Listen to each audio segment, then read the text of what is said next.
জয় শ্রীকৃষ্ণ। প্রিয় দর্শক বন্ধুরা, কেমন আছেন সকলে? আশা করছি ভালো আছেন।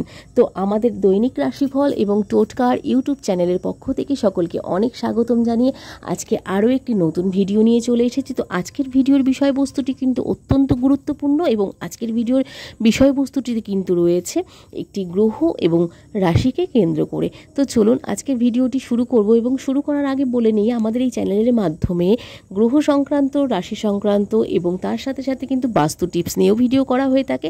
তো সেই ভিডিওগুলো যদি আপনাদের প্রয়োজনে লাগে বা আপনাদের ভালো লাগে, সেই জন্য কিন্তু আমাদের এই চ্যানেলটির সঙ্গে থাকতে হবে এবং পাশে থাকতে হবে। তার সাথে সাথে আমাদের এই চ্যানেলটিকে সাবস্ক্রাইব করে পাশে থাকা বেল নোটিফিকেশনটি অন করে রাখবেন, যাতে আমাদের এই চ্যানেলের মাধ্যমে ভিডিওগুলি সম্প্রচার হওয়ার সাথে সাথে আপনাদের কাছে সেগুলি পৌঁছে যায়। তো চলুন, এবং তার সাথে সাথে চেষ্টা করবেন আমাদের এই ভিডিওগুলি আপনাদের ভালো লাগলে আপনাদের বন্ধু বান্ধব, আত্মীয় স্বজনদের মধ্যে একটু শেয়ার করে দেওয়া, তাহলে আমরাও উপকৃত হব এবং যারা হয়তো আমাদের এই ভিডিওগুলো পেয়ে উপকৃত হবে তারাও কিন্তু শেয়ারের জন্য তারাও হয়তো একটু উপকৃত হলেও হতে পারে। তো চলুন ভিডিওটি এবার কন্টিনিউ করি এবং আজকের বিষয়বস্তুটি কী আছে সেটি একবার জেনে নিই। তো মঙ্গলের প্রভাবে ভাগ্যে সোনার চমক এই 3 রাশির জাতক জাতিকাদের।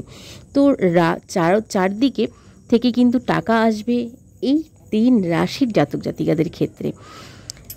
যে কোনো গ্রহের স্থান পরিবর্তনের, বিশেষ করে কিছু কিছু রাশির জাতক জাতিকাদের উপর প্রচুর প্রভাব বেশি পড়ে থাকে এবং এক্ষেত্রে মঙ্গলের চলনে ভাগ্যের কিন্তু বদল ঘটতে চলেছে এবং ভাগ্য খুলতেও চলেছে এই 3টি রাশির জাতক জাতিকাদের। তো মঙ্গলের চলনে সোনার ভাগ্য কিন্তু এই 3 রাশির জাতক জাতিকাদের পেতে চলেছে। তো জ্যোতিষশাস্ত্র অনুসারে প্রতিটি গ্রহ তার নির্দিষ্ট সময়ে চলন ঘটায় এবং মঙ্গল একটি রাশি থেকে অন্য রাশিতে যেতে 18 মাস কিন্তু সময় নিয়ে থাকে। 26শে অগস্ট মঙ্গলবার বুধের রাশি মিথুন রাশিতে কিন্তু প্রবেশ করতে চলেছেন। এই পরিস্থিতিতে 12টি রাশির জাতক জাতিকাদের জীবনে কিন্তু এর প্রভাব দেখা দেবে প্রচুর বিপুলভাবে। যে কোনো গ্রহের স্থান পরিবর্তনের, বিশেষ করে কিন্তু কিছু কিছু রাশির জাতক জাতিকাদের উপর কিন্তু প্রভাব বেশি পড়ে থাকে। এক্ষেত্রেও কিন্তু তাই হবে। এমন 3টি রাশি আছে যাদের ভাগ্যে মঙ্গলের স্থান পরিবর্তনের ফলে খুলতে চলেছে কিন্তু ভাগ্য। তো আজকের যে 3টি রাশি আছে, এই 3টি রাশির মধ্যে আপনিও আছেন কিনা সেটি জানার জন্য কিন্তু আমাদের সঙ্গে থাকতে হবে এবং ভিডিওটি দেখতে হবে। আর যদি আপনাদের মধ্যে কারো রাশি এই 3টি রাশির মধ্যে মেলে, অবশ্যই কিন্তু কমেন্টে জানাতে ভুলবেন না আপনার রাশিটিও কি আছে। তো মিথুন রাশির মঙ্গলের প্রবেশ এই 3 রাশির জন্য কিন্তু অত্যন্ত উপকারী হতে চলেছে। তো মীন রাশি প্রথমেই আছে। প্রথমে মীন রাশিটির বলে নিই যে মীন রাশির ক্ষেত্রে কি কি আছে। তো মীন রাশির ক্ষেত্রে মঙ্গল গ্রহের এই চলন মীন রাশির জাতক জাতিকাদের জন্য বিশেষভাবে কিন্তু উপকারী প্রমাণিত হবে। মীন রাশির জাতক জাতিকাদের 4র্থ ঘরে এই ট্রানজিটটি কিন্তু ঘটতে চলেছে। এই সময় এই রাশির জাতক জাতিকাদের জীবনে আরাম এবং সুযোগ সুবিধার বৃদ্ধিও কিন্তু পাবে প্রচুর পরিমাণে। যানবাহন এবং সম্পত্তি ইত্যাদি কিন্তু আনন্দ কিন্তু পেতে চলেছেন আপনারা এবং পাবেন প্রচুর পরিমাণে। অফিসে আপনার কাজ প্রশংসিত হবে। শুধু তাই নয়, আপনি অনেক নতুন দায়িত্ব পেতে পারেন। যে কোনো কাজে এবং ব্যবসায়, সম্পত্তি, তার সাথে সাথে রিয়েল এস্টেটের বিজনেস থাকলে এবং তার সাথে যুক্ত ব্যক্তিরা, রিয়েল এস্টেটের সাথে যুক্ত ব্যক্তিদের জন্য কিন্তু এই সময়টি অত্যন্ত ভালো বলে মনে করা হচ্ছে। পৈতৃক সম্পত্তি থেকে লাভবান হতে পারেন আপনারা এই সময়, এবং তার সাথে সাথে শনির 7.5 চলছে, তাই একটু সতর্ক থাকতে হবে আপনাদের শারীরিক দিক থেকে। যেহেতু আমরা সকলেই জানি মীন রাশির ওপর যেহেতু এই মুহূর্তে শনিদেবের 7.5 প্রভাব চলছে, তো যেহেতু চলছে সেই ক্ষেত্রে কিন্তু স্বাস্থ্যর দিক থেকে একটু সতর্ক থাকতে হবে আপনাদেরকে। তো চলুন এবার দ্বিতীয় রাশিটিতে যাওয়া যায়। দ্বিতীয় রাশিটি হলো তুলা রাশি। তুলা রাশির ক্ষেত্রে জ্যোতিষশাস্ত্র অনুসারে মঙ্গল গ্রহের গমন তুলা রাশির জাতক জাতিকাদের জন্য অনুকূল প্রমাণিত হবে। এই স্থান পরিবর্তনটি এই রাশির 9ম ঘরে কিন্তু ঘটতে চলেছে। এই ট্রানজিটটি কিন্তু তুলা রাশির ক্ষেত্রে 9ম ঘরে ঘটতে চলেছে। এমন পরিস্থিতিতে এই রাশির জাতক জাতিকাদের অর্থ উপার্জনের অনেক সুযোগ পাবেন। আপনি যদি চাকরি খুঁজে থাকেন তাহলে এই সময়ের মধ্যে কিন্তু আপনি সাফল্য পেতে পারেন, ভাগ্যের সহায়তা পাবেন।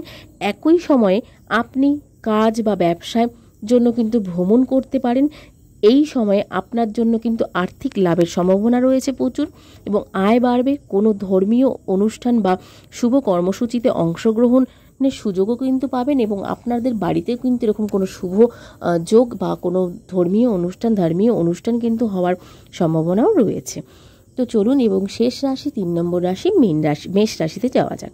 তো লাস্ট রাশি হচ্ছে মেষ রাশি। মেষ রাশির ক্ষেত্রে জ্যোতিষশাস্ত্র অনুসারে মঙ্গল গ্রহের গমন মেষ রাশির জাতক জাতিকাদের জন্য আশীর্বাদ নিয়ে আসতে চলেছে, এবং মঙ্গল এই রাশির 3য় ঘরে কিন্তু প্রবেশ করতে চলেছে। আর এই ট্রানজিটটি কিন্তু মেষ রাশির ক্ষেত্রে 3য় ঘরে কিন্তু ঘটতে চলেছে। এই অবস্থায় আপনার সাহস এবং বীরত্ব বৃদ্ধি পাবে প্রচুর। একই সময়ে যদি মেষ রাশির জাতক জাতিকাদের এই সময়ে বিদেশে পড়াশোনা করার চিন্তাভাবনা থাকে তাহলে আপনারা সেটি করতে পারেন, তাতে কিন্তু আপনারা সুফল পাবেন এবং আপনারা সেই দিকে এগোতে পারেন। শত্রুদের বিরুদ্ধে জয়ের সম্ভাবনা রয়েছে প্রচুর পরিমাণে মেষ রাশির জাতক জাতিকাদের ক্ষেত্রে, এবং একই সঙ্গে আয়ের নতুন উৎস কিন্তু খুলবে, নতুন উৎস খুলবে আয়ের। আপনারা কিন্তু যে কোনো জায়গা থেকে ব্যবসা বলুন, বিজনেস বলুন, মানে ব্যবসা বলুন বা আপনাদের কোনো চাকরি বলুন, যে কোনো জায়গা থেকে আপনাদের কিন্তু যদি আপনারা ইনভেস্ট করতে চান কোনো ফাটকা বা কোনো কিছুতে, সেই জায়গা থেকেও কিন্তু আপনাদের ভালো নতুন আয়ের উৎসটা কিন্তু বেরিয়ে আসতে পারে। চাকরিতে বেতন বৃদ্ধি পাবেন। আগেই বললাম যে আপনাদের প্রচুর আয়ের নতুন উৎস খুলবে, সেই ক্ষেত্রে চাকরিতে বেতনের বৃদ্ধিও পাবে প্রচুর, এবং পদোন্নতি কিন্তু হবে প্রচুর পরিমাণে। ভাই বোনের সঙ্গে কিন্তু সম্পর্ক প্রচুর ভালো হবে। যাদের সম্পর্ক এতদিন খারাপ ছিল তাদের ক্ষেত্রে কিন্তু মেষ রাশি বলে নয়, 3টি রাশির জাতক জাতিকাদের ক্ষেত্রেই কিন্তু যাদের ভাই বোনদের সঙ্গে সম্পর্ক ভালো ছিল না তাদের ক্ষেত্রে কিন্তু অত্যন্ত ভালো সম্পর্ক হতে চলেছে। এবং তার সাথে সাথে কিন্তু এই 3টি রাশির জাতক জাতিকাদের বৈবাহিক জীবন কিন্তু অত্যন্ত ভালো যাবে, এবং সাথে সাথে আপনাদের যদি এছাড়াও আপনাদের যদি কোনো জায়গায় মামলা মোকদ্দমা বা কোনো জায়গায় টাকা আটকে রয়েছে এরকম কোনো ব্যাপার থেকে থাকে, সেই ক্ষেত্রেও কিন্তু আপনারা লাভবান হতে পারবেন, কারণ আপনাদের কিন্তু সেই সব জায়গা থেকে কিন্তু আপনারা এই মুহূর্তে সেই সব জায়গাগুলো থেকে কিন্তু আপনারা বেরিয়ে আসতে পারেন, এবং আপনারা অত্যন্ত ভালো ফল কিন্তু প্রদান করবে আপনাদের জীবনে। তো চলুন, আজকের মতন ভিডিওটি এখানে শেষ করব। আজকের এই ভিডিওটি কেমন লাগলো অবশ্যই কমেন্টে জানাতে ভুলবেন না। ভালো লাগলে অবশ্যই একটি লাইক করবেন এবং কমেন্ট করবেন। আর আমাদের এই চ্যানেলের ভিডিওগুলি আপনাদের ভালো লাগলে অবশ্যই নিজেদের বন্ধু বান্ধব আত্মীয় স্বজনের মধ্যে শেয়ার করুন, তাতে আমরাও উপকৃত হব, এবং আপনারাও যাদের শেয়ার করবেন তাদের কারো প্রয়োজনে লাগলে তারা উপকৃত হবে। তো চলুন বন্ধুরা, আজকের মতন এখানে বিদায় নেব। তো সকলে নতুন ভিডিও নিয়ে আসা পর্যন্ত খুব ভালো থাকবেন এবং সুস্থ থাকবেন। তো আজকের মতন সকলকে এখানেই রাধে রাধে বলে বিদায় নিচ্ছি।